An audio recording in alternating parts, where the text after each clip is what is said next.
मित्रों नमस्कार, आप देख रहे हैं JNDA न्यूज़। JNDA न्यूज़ में आप सभी का बहुत बहुत स्वागत है। आपको बता दें मित्रों, ये जय वीर एकलव्य सेवा समिति के द्वारा जिन छात्रों ने 2025 के टॉपर बने हैं उन लोगों को सम्मानित किया जा रहा है। आपको बता दें मित्रों, सम्मानित करने का उद्देश्य है कि और भी समाज में इसकी छवि दिखाई दे। नौकरी कर रहे हैं, हम इनके साथ चलने के लिए जो है ग्राम सभा का जो है दायित्व निभाते हुए जो है हम अन्य समाज जो हमारे सरे गुजर समाज के लोग हैं इनका सहयोग करने के लिए हम लोग तैयार हैं। कभी हमने आपको देखा प्रतापगढ़ में है, कभी हमने आपको देखा जौनपुर में है। आप अपनी टीम के साथ तमाम जिलों में भ्रमण करते हैं, तो क्यों ऐसा कर रहे हैं आप? क्या विजन है आपका? हमारे समाज के हमारे जो पदाधिकारी हैं सबका जो है, जो कुछ पदाधिकारी हमारे जो बाहर रहते हैं, इन लोगों का एक लक्ष्य है जो है, अगर हमारे जो समाज के लोग हैं इन लोगों की अगर कोई सूचना मिलती है, इन लोग भी कहते हैं ना कि हमारे जो है आप अगर गांव में हैं, गांव को प्रधानी कर रहे हैं, तो समाज में अगर कोई परेशानी हो रही है, किसी को जो है थानेदार परेशान कर रहा है, कहीं तहसील में उनका काम नहीं हो रहा है, हम जाकर उनका जो है काम कराने के लिए हमारी जो टीम है जाते हैं।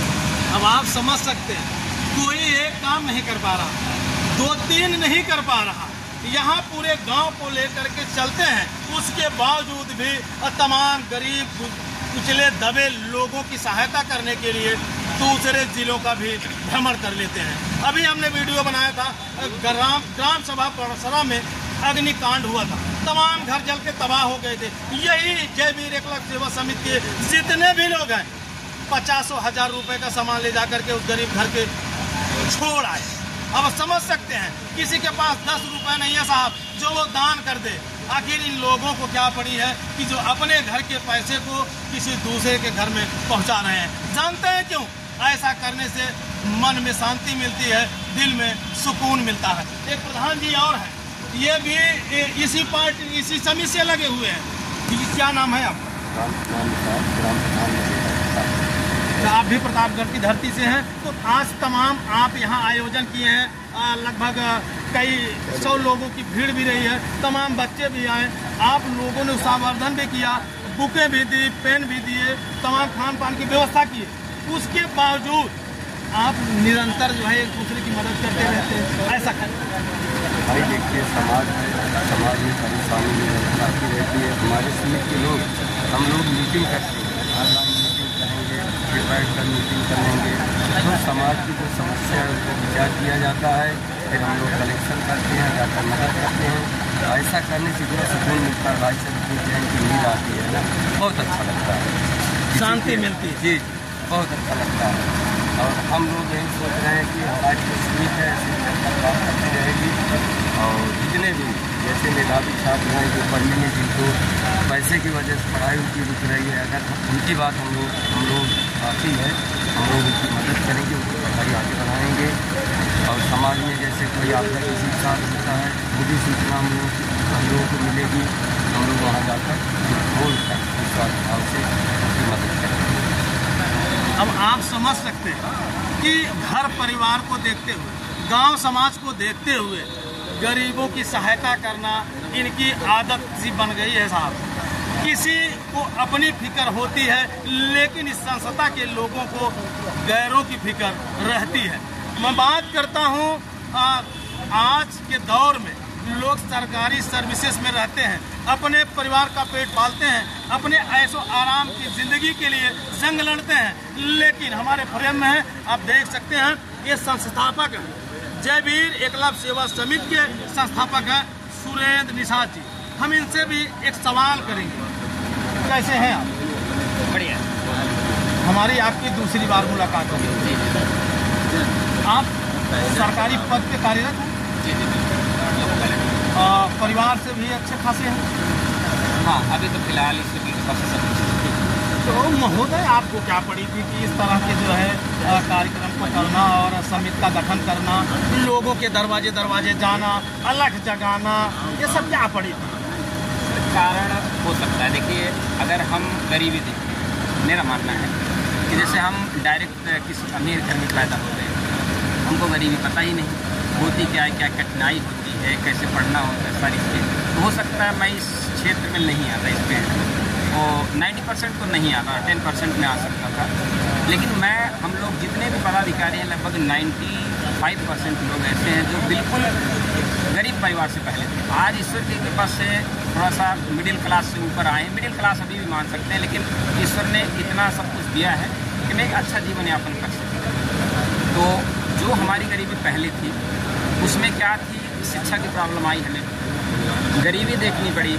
तो हमारे आंखों के सामने जैसे मान लीजिए दिख रहे हैं बच्चे जो पढ़ाई में तो अच्छे हैं, लेकिन वो कहीं ना कहीं पैसे के अभाव में या फिर जानकारी के अभाव में या तो बाहर नहीं जा पा रहे हैं या अच्छी शिक्षा ले नहीं पा रहे हैं। तो हम लोगों का छोटा सा एक प्रयास है। हम लोग ऐसा नहीं कर सकते कि पूरे ज़िले के 3 ज़िले के सभी लोगों को हम पढ़ा के कुछ स्तर तक पहुँचा दें कि इतनी क्षमता नहीं हमारी।